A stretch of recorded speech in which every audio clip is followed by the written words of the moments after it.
La plupart des gens ont l'impression de vivre les mêmes choses tous les jours. Dans un sens, ils ont perdu leur libre arbitre pour un programme.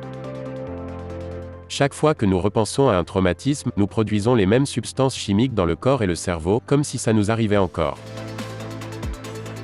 Si vous ne pouvez pas surmonter cette émotion, alors vous ne pourrez rien créer de nouveau, car cette émotion vous retient prisonnier du passé.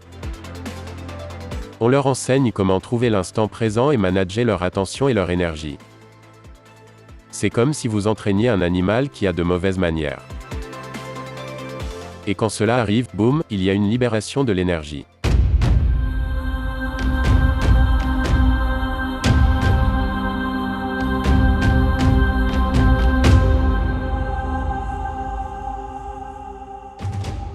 Bonjour, je suis Brian Rose et mon invité d'aujourd'hui est le Dr Joe Dispenza, meilleur auteur du New York Times, conférencier, chercheur et enseignant international. Vos travaux sont à l'intersection de l'épigénétique, des neurosciences et de la physique quantique, motivés par la conviction que chacun de nous a le potentiel de la grandeur. Vous apprenez aux gens à réorganiser leur cerveau et à reconditionner leur corps pour apporter des changements durables. Dr Joe, bienvenue de nouveau. Merci beaucoup Brian, je suis toujours heureux d'être avec vous. C'est bon de vous avoir ici. Vous êtes venu nous voir 3 fois en 2 ans, ce qui est plus que n'importe lequel de nos invités. Nous vous avons recontacté car les gens veulent entendre votre message. Et YouTube ne ment pas. Il montre ce que les gens veulent vraiment. Et je me demandais si vous pouviez nous dire pourquoi les gens réclament si ardemment votre message. Est-ce peut-être parce qu'ils n'ont pas trouvé ces réponses dans la science, à l'école, la médecine ? Qu'est-ce que vous en pensez ? Honnêtement, je pense que nous sommes à l'ère de l'information. Et qu'à l'ère de l'information, l'ignorance est un choix. Grâce à la technologie, nous avons aujourd'hui accès à de l'information qui était autrefois entre les mains des autorités. Des professeurs, des prêtres, des rabbins ou des médecins. Il y avait comme une séparation qui maintenait l'information éloignée de la masse. Et la technologie comble cet écart. Tout le monde est informé aujourd'hui. Vous pouvez trouver réponse à tout, accessible du bout des doigts. Avec l'information, vient le savoir. Puis, il y a un changement de lucidité. Et la lucidité, c'est la conscience. Puis, vous ne pouvez avoir de prise de conscience sans énergie. Il y a donc ce changement fondamental dans l'énergie qui se dégage de la façon dont les gens interagissent avec leur environnement et dans le monde. Donc, ce qui était considéré comme une fable, il y a à peine 5 ans, est de la vieille information. Et comme plus de choses arrivent plus rapidement avec la technologie, tout le monde assimile de l'information rapidement. Cela provoque des paradigmes, que ce soit l'économie, la politique, les médias ou la médecine, l'environnement, l'enseignement, tout commence à se déstructurer. Toute cette structure ne peut tenir dans cette époque changeante. Donc, je pense que les gens sont aujourd'hui si bien informés qu'ils réalisent qu'il ne suffit plus de savoir.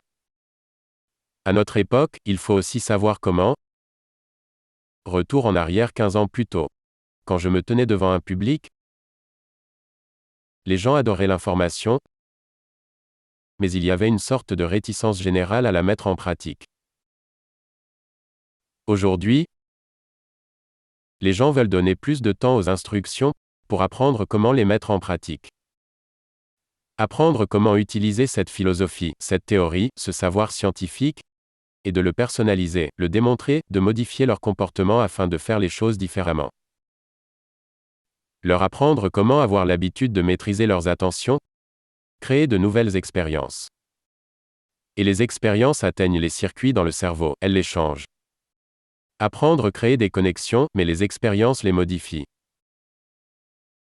Le résultat d'un changement dans les circuits du cerveau après une expérience vécue est une émotion ressentie. L'émotion est le prix d'une expérience. Quand vous vous sentez illimité, reconnaissant, complet ou amoureux de la vie, vous enseignez à votre corps chimiquement de comprendre ce que votre esprit avait compris intellectuellement. Vous intégrez cette vérité, ce savoir. Ce savoir se rend maintenant dans vos gènes et vos cellules. Sans cette émotion, ça n'arrivera pas ? Ça ne se fera pas, non. C'est comme un programme qui s'écrit ? Oui.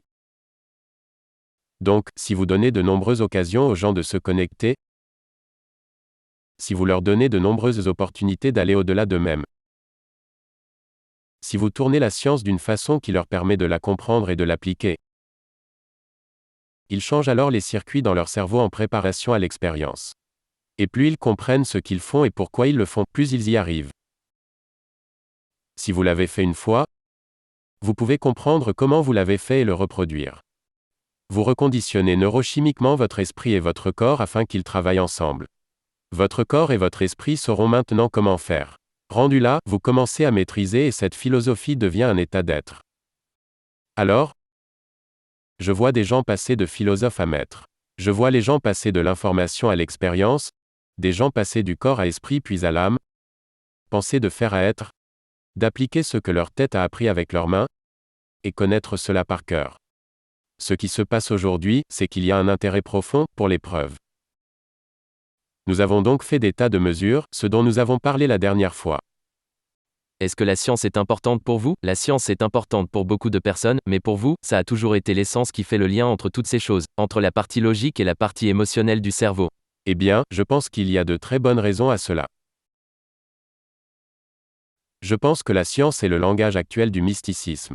Quand vous parlez de tradition, culture ou religion, vous divisez les gens. Mais la science rassemble une communauté.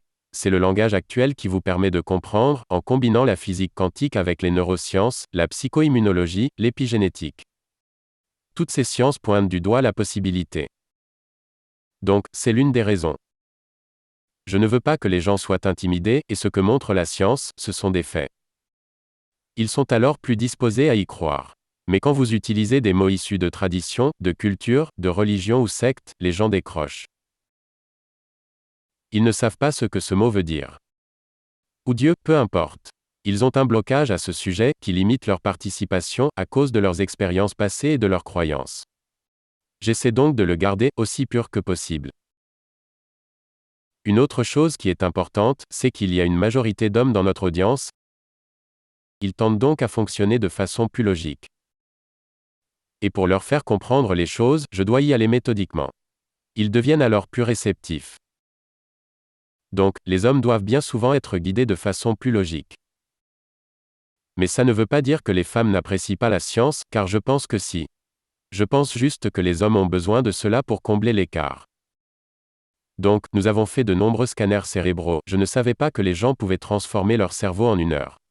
Je l'ai vu. J'ai vu comment des expériences mystiques se produisent dans le cerveau et je sais comment les provoquer car nous avons tellement étudié cela. Je sais quand une personne est en plein changement, je peux prédire ce qu'il va arriver. Je sais que les gens peuvent réguler leur état émotionnel et cela devient une compétence pour eux. Nous avons vu des gènes changer en 4 jours, des changements de régulation immunitaire, de télomères, en 4 à 60 jours, ce qui signifie que vous allongez votre vie. Comment mesurez-vous les changements des gènes en 4 jours? Nous avons fait une étude aléatoire sur un groupe de gens pour mesurer 7500 différentes régulations génétiques. Les gènes sont comme les lumières d'un sapin de Noël, ils s'activent et se désactivent tout le temps. Quand ils se régulent positivement ou sont stimulés correctement, ils s'améliorent.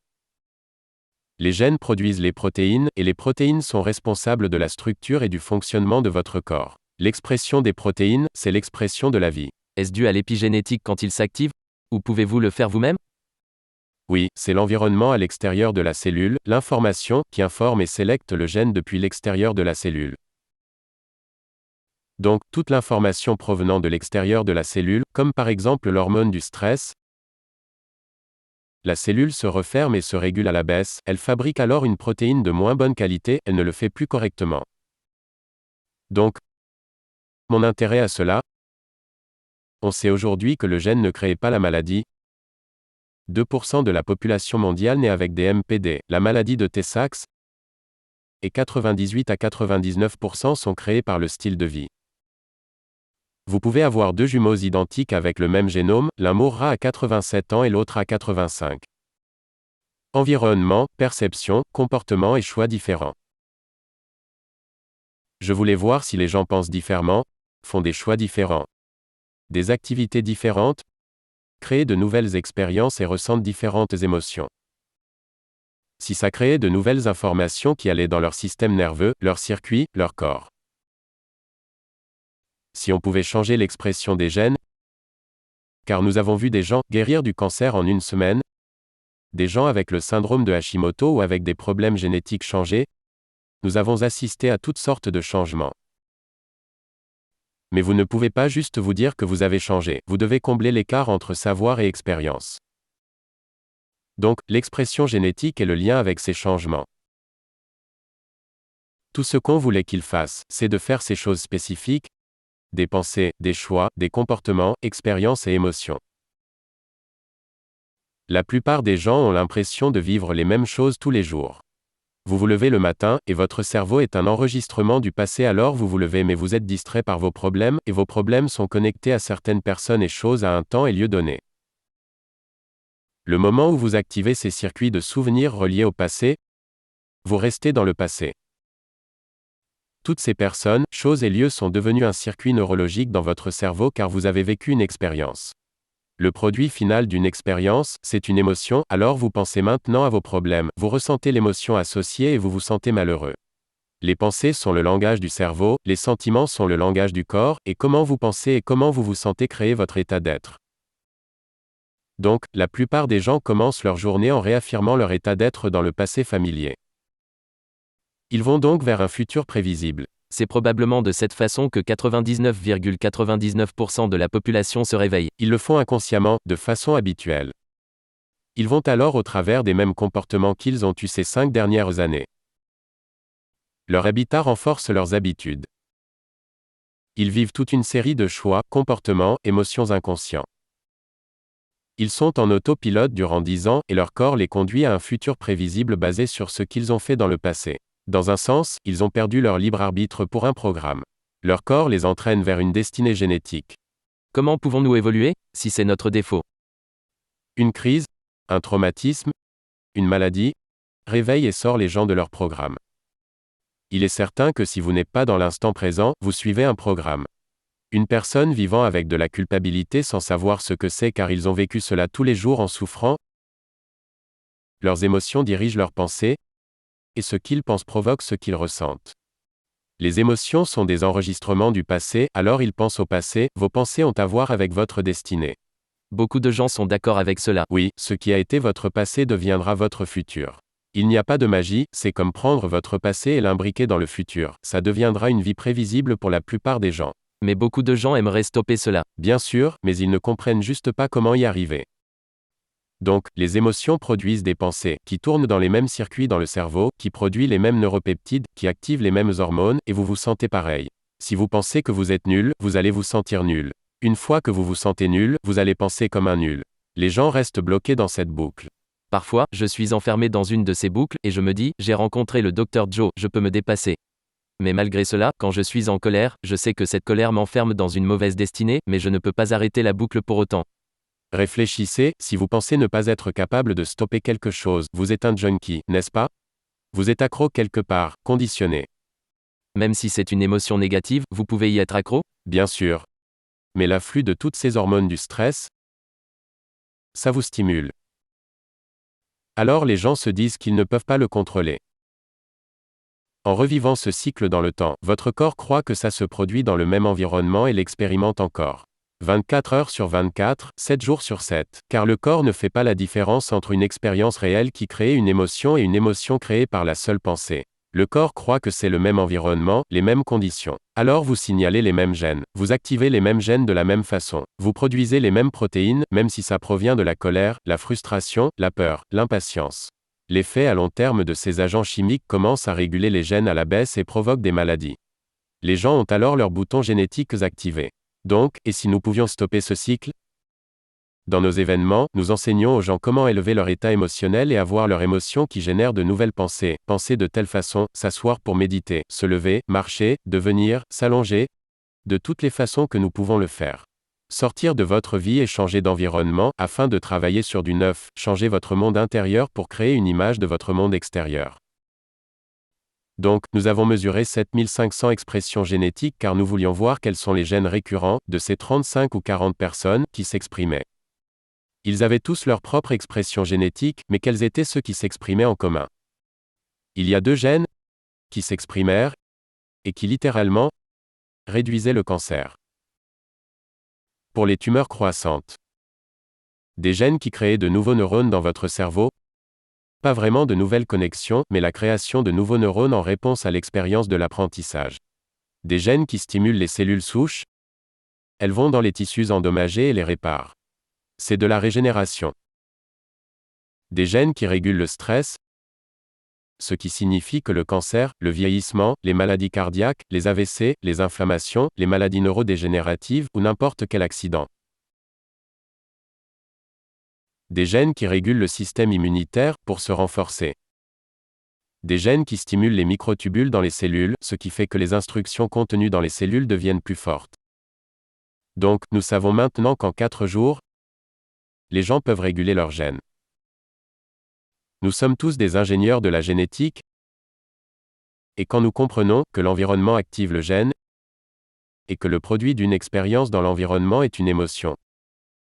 Quand vous ressentez une émotion avant d'avoir vécu l'expérience dans l'environnement, vous activez le gène à l'avance. Puis vos gènes changent l'expression des protéines, ce qui signifie que vous pouvez alors devenir la personne que vous voulez être. Mais comment pouvez-vous contrôler vos émotions? C'est juste une formule. Vous devez apprendre comment faire ces changements internes. Après toutes ces recherches, nous avons réalisé qu'il existait une formule que nous avons été capables de mettre en place et qui créait des changements significatifs dans la cohérence cérébrale pour avoir votre cerveau qui fonctionne mieux. Et dans l'une des études, nous avons découvert que 80% de nos participants ont eu plus de 90% de changements positifs dans leur cerveau en 4 jours. Ça crée de la cohérence cardiaque, ce qui leur permet aussi de réguler leur état émotionnel, indépendamment de ce qui se passe dans leur environnement. Alors, nous avons rassemblé tout cela en une formule. Donc, les preuves qu'on voyait dans nos mesures scientifiques se trouvent là. Et c'est objectif. Ce n'est pas subjectif, du genre « je me sens mieux à la fin du séminaire ». Non, nous avons la science pour prouver que ce n'est pas juste dans votre tête. C'est dans votre cerveau, pas juste dans votre esprit, mais c'est dans votre corps. Alors, il y a cet autre aspect qui commence à se développer, et qui en réalité, me surprend encore chaque jour. J'ai tellement changé grâce à cela. Car, dans nos séminaires d'une semaine, nous assistons à des miracles d'un niveau biblique. Et je ne parle pas seulement de gens aveugles se remettant à voir, des sourds entendre à nouveau, des tumeurs se résorber.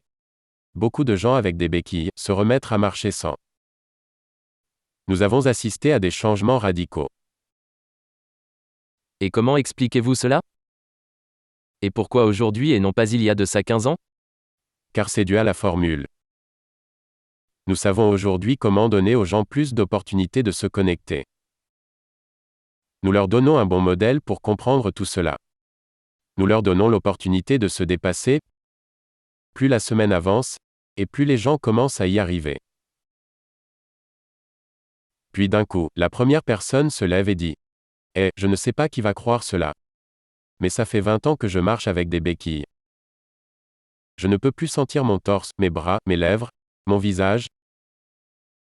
Je ne pouvais plus bouger, sentir ou voir correctement.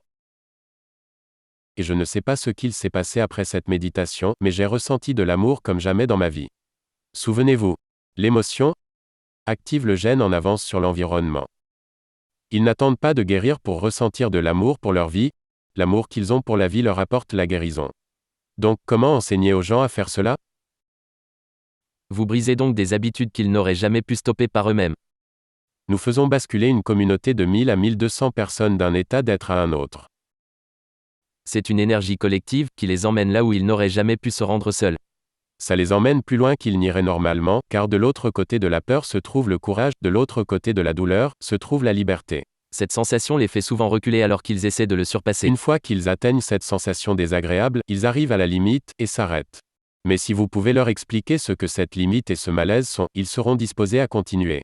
Il y a une discordance du programme le premier jour pendant lequel les gens sont dans le chaos, vous pouvez le voir dans les mesures d'activité cérébrale, tout le cerveau est désorganisé, c'est là qu'ils veulent tout arrêter. Mais s'ils retentent l'expérience et qu'ils appliquent la formule, ce chaos se réorganise, alors ils sourient. Le résultat de tout cela, c'est quand une personne du public monte sur scène devant 1200 personnes et dit « Je dois vous dire mon histoire ». Et ils vous racontent leur histoire. C'est une vraie personne, il ne ressemble pas à une star de cinéma. Ce n'est pas une version hollywoodienne, ils ne sont pas musclés ou refaits, ce sont juste des personnes ordinaires. Je peux vous le dire, je reste là à regarder le public et je vois des gens avec des larmes aux yeux. Ils ont assisté à un miracle, une transformation, vous ne pouvez plus revenir en arrière après cela, vous ne serez plus jamais la même personne après cela car maintenant vous savez. Alors, un psychiatre qui a la maladie de Parkinson et a lutté contre longtemps, se retrouve maintenant sur scène en disant, « Regardez, cette main ne tremble plus. Je suis un psychiatre. Quelque chose m'est arrivé, et je vais continuer. » Ils commencent alors à croire plus en leur futur qu'en leur passé. Ils racontent leur histoire, et les gens les écoutent. La beauté de la chose, c'est qu'ils en parlent comme d'un vécu, et c'est un pas de franchi. Vous brisez la barrière, vous percez ce niveau de conscience, vous dépassez ce niveau de compréhension. Et dès que la formule fut assimilée, 2 semaines plus tard, une autre personne y arrive aussi, et nous commençons alors à tous y arriver. C'est la même conscience collective qui s'active et crée une empreinte générale. Dans le champ, les gens peuvent les rejoindre. Dans cette pièce, ou dans le monde entier? Dans le monde, mais c'est plus accessible, dans cette pièce. Pourquoi? Car les gens sont plus impliqués dans leur environnement, ils comprennent mieux le contenu, et sont dans un processus de changement personnel. Cette personne a donc ouvert la voie aux autres. Cette personne pourrait avoir 72 ans, et vous voici, une personne de 45 ans qui se dit: s'ils peuvent le faire, je peux le faire aussi, c'est tout ce dont on a besoin, pas vrai? Donc, les preuves, auxquelles les gens assistent dans la pièce, non seulement s'impriment dans la conscience collective, mais également, c'est quelque chose qu'ils peuvent associer à la réalité tridimensionnelle. Avec leur sens, ils l'ont vu de leurs yeux, non pas en le voyant sur Internet, mais ils l'ont vécu pendant 4 jours. Donc, une personne avec le syndrome de Raynaud, qui a des problèmes vasculaires dans leurs mains, qui gonflent tout le temps, Il y a de plus en plus de preuves de cela. et une autre personne qui raconte l'histoire d'une autre, elle est là pour d'autres problèmes, mais elle connaît une personne avec le syndrome de Raynaud. Une personne qui portait un masque, et elle commence à changer aussi. Nous assistons à un mouvement collectif. Alors les preuves sont irréfutables. Elles sont plus fortes que les mots. Et quand vous disiez qu'il y a 10 ou 15 ans, les gens venaient pour la philosophie, pour le savoir, ils s'asseyaient en se disant que c'était intéressant, puis ils revenaient à leur vie en essayant de le faire. De nos jours, grâce à la technologie et YouTube, toute votre audience qui adhère à vos idées, ils vont tout d'abord sur YouTube rechercher le savoir pour changer, puis quand ils vont vous voir en vrai, ils sont enfin prêts à commencer. Eh bien, ce que je sais, c'est que 15 ans en arrière, les gens venaient, m'écoutaient et l'oubliaient. Ils ne participaient pas vraiment, car il y a 15 ans, l'effet que nous produisions était très minime. Mais ça s'étend maintenant, alors quand vous participez à mon séminaire hebdomadaire, on commence à 6 heures du matin et on doit y aller. On finit à 7 heures du soir et vous êtes éreinté. Et on vous pousse vers votre futur. On vous donne de plus en plus d'opportunités de vous demander ce que vous avez appris de votre dernière méditation. Qu'avez-vous réussi? Que pourrais-je améliorer? Ils sont alors mieux préparés mentalement. Vous parlez alors à la personne assise à côté de vous, vous avez du mal et vous lui dites: j'essayais tellement fort hier. Et l'autre dit: j'ai lâché prise et eu la plus incroyable expérience de toute ma vie. J'étais pourtant prêt à arrêter. Oh non, continue, ça va marcher. Donc, toute cette communauté devient cette énergie collective de connexion dans laquelle les gens vont tous dans la même direction. Comme ces oiseaux ou ces poissons, vous savez. Ils commencent à en saisir le sens. Il y a un même esprit, un même cœur dans ce mouvement collectif, et c'est tellement puissant. Mais, et pour les gens pour qui cela est compréhensible, mais qui restent bloqués dans une routine journalière? Comment pouvez-vous aider les gens à faire ce premier pas, dans lequel ils pourront connaître cette heure ou ce jour où ils pourront se dire, j'ai fait tout ce que le Dr Joe a dit, et j'ai enfin eu quelques résultats, je peux alors aller à l'étape suivante, puis l'étape suivante. Car, hier j'étais enfermé dans cette boucle émotionnelle de colère, j'ai pourtant tout le savoir du monde, j'ai eu une bonne expérience avec vous, mais je ne pouvais pourtant pas en sortir.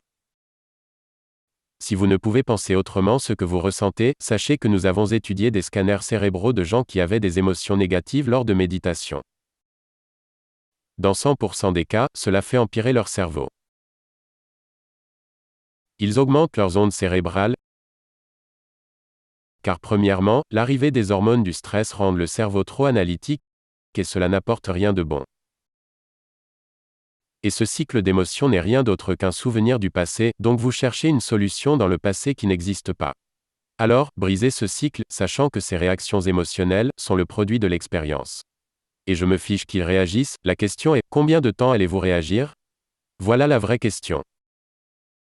Ça se fait par essai-erreur. Il faut essayer. Alors si vous arrivez à avoir suffisamment de gens, commencez à comprendre cette formule, comme par exemple à l'université de Bond. Sur la Côte d'Or, en Australie, ils ont créé cette université privée en Australie. Ils y analysent beaucoup de nos recherches sur le cerveau. La première chose que ces recherches m'ont révélée était que nous n'avons jamais vu des gens être capables de changer leurs ondes cérébrales aussi vite et aussi efficacement que ce groupe en particulier. Ils sont bien au-dessus de la moyenne. Nous savons maintenant que les gens peuvent le faire. Donc, mon intérêt est qu'une fois qu'ils savent comment utiliser cette formule, voyons comment ils peuvent appliquer cette formule à un niveau supérieur. En leur donnant un modèle scientifique de compréhension, et mettons-les en situation pour voir s'ils peuvent le maîtriser à un niveau supérieur. En faisant quelque chose de similaire, mais en allant plus loin et en y ajoutant un extra, par exemple, je me suis guéri d'un cancer de stage 4. Donc, si je me suis guéri, je pourrais peut-être guérir quelqu'un d'autre. C'est une bonne question. Et quelle serait la science pour le faire? Alors, nous avons mis en place des opportunités pour que les gens puissent se pratiquer à créer des champs d'énergie cohérents sur des gens malades. Et nous avons vu des améliorations spectaculaires de la santé des gens, instantanément. Car ce n'est pas la matière qui crée le champ, quand vous étudiez la science, c'est le champ qui crée la matière. Si vous changez le champ, vous changerez la matière. Et cela doit commencer par un changement dans vos croyances, car les gens croient que si vous changez la matière, vous changerez la tumeur. Ce n'est pas votre job de changer la tumeur. C'est de la matière sur de la matière. Vous devez changer l'information dans le champ d'abord. Donc, quand je suis pris dans mon cycle de colère, je dois utiliser une autre émotion pour m'en sortir, pas l'esprit analytique. Eh bien, posez-vous cette question. À qui cette colère fait-elle du mal? Moi, et tout le monde autour de moi. Premièrement, votre corps. Car il y a de la toxicité dans le stress à long terme. À court terme, c'est OK. Mais si vous êtes pris dans cet élan de colère encore et encore,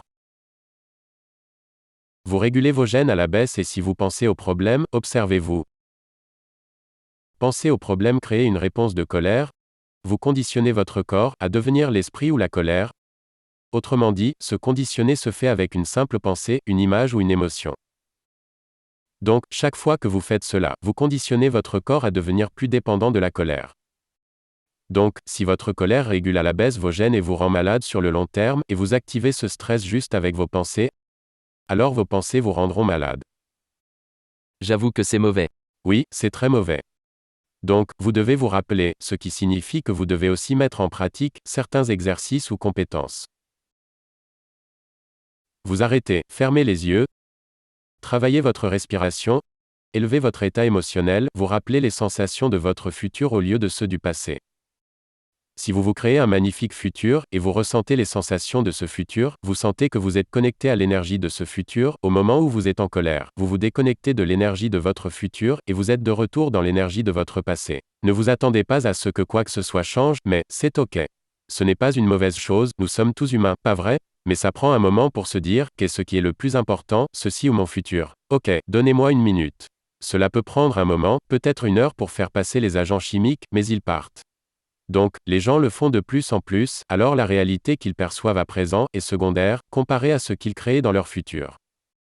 Donc, ils réagissent moins à leur environnement, et ils investissent plus d'attention et d'énergie dans leur futur. Alors, tout est basé sur le futur. Pourtant, la plupart d'entre nous vivent leur vie dans le passé, et tout est basé sur ce passé et nous déclenchons tous des pièces du passé. Bien sûr, la meilleure façon de le dire, c'est que si vous n'êtes pas défini par une vision de votre futur, vous vivez avec les fantômes du passé. Et les gens croient plus en leur passé qu'ils ne croient en leur futur. C'est pourquoi ils parlent plus de leur passé que de leur avenir. Les gens sont plus amoureux de leur passé qu'ils ne le sont de leur futur. Les gens qui créent des choses incroyables dans leur vie sont juste plus amoureux de leur futur et le maintiennent en vie dans leur esprit. Tous les jours, comme on arrose une plante, ils nourrissent et se tournent vers leur futur. Et le plaisir, l'excitation et les émotions qui viennent avec font que leur corps et leur cerveau changent durablement, pour leur faire vivre le futur comme s'il s'était déjà produit. Pensez-y, si votre corps et votre cerveau peuvent changer par la pensée seule, cela vous fait vous sentir comme si vous aviez déjà vécu l'expérience future. Qu'est-ce que ça veut dire? Que c'est déjà arrivé, alors détendez-vous, car ça va venir à vous, et de la façon la plus inattendue qui soit. C'est la beauté de la chose. Si vous pouviez le prédire, il n'y aurait rien de nouveau, ça doit vous surprendre, le cerveau apprend avec les erreurs et les surprises. Vous serez surpris par une coïncidence, une opportunité, une synchronicité, et au moment où vous remarquez que ce que vous avez fait en vous produit des effets autour de vous. Vous ferez attention à ce que vous avez fait et vous le ferez encore. Vous croirez moins que vous êtes la victime de votre vie, que quelqu'un ou quelque chose contrôle vos pensées ou vos émotions. Vous réaliserez donc que vos pensées et vos émotions produisent un résultat dans votre vie. Je pense que cette expérience fait qu'un être humain se sent en contrôle. Il commence à croire plus en eux-mêmes. Quand nous croyons en nous-mêmes, nous croyons en la possibilité. Quand nous croyons en la possibilité, nous croyons vraiment en nous-mêmes. Donc, faire prendre conscience aux gens que tout le monde peut le faire. Vous ne pouvez plus me dire que vous êtes trop vieux pour cela. Nous avons des scanners cérébraux de gens âgés de 80 ans qui vous surprendraient. Donc, vous devriez toujours vous concentrer sur votre avenir. Et en faisant cela, vous commencez à vous guérir. Vous ne pouvez pas me dire que vous êtes trop malade pour faire cela. J'ai vu des gens avec 50 tumeurs dans le cerveau guérir et vivre comme s'ils n'en avaient jamais eu. Vous ne pouvez pas me dire que vous avez eu un passé difficile qui vous empêche de le faire. J'ai vu des gens qui ont eu un passé terrible et qui sont devenus les gens les plus heureux du monde. Vous ne pouvez pas me dire non plus que vous n'avez jamais fait de méditation avant car les gens qui n'ont jamais médité ont l'expérience la plus intense qui soit en méditant car ils ne s'attendent à rien avant de le faire. Vous ne pouvez pas me dire que vous êtes en surpoids ou anorexique, ne me dites pas que vous êtes trop ceci, pas assez cela. J'ai vu des gens de toutes les morphologies, toutes les tailles, toutes les couleurs, de tout âge. Imaginez qu'ils ont été abusés dans le passé, j'aimerais parler de traumatisme aujourd'hui. Bien sûr. J'aimerais parler d'éducation parentale, et peut-être un peu de votre histoire, de comment vous avez grandi. Ok. J'ai reçu récemment 3 invités sur le plateau qui ont vécu des traumatismes dans leur vie. Rose McGowan il y a quelques semaines, qui a créé le mouvement #moi aussi, et a beaucoup parlé d'agression sexuelle dans l'industrie.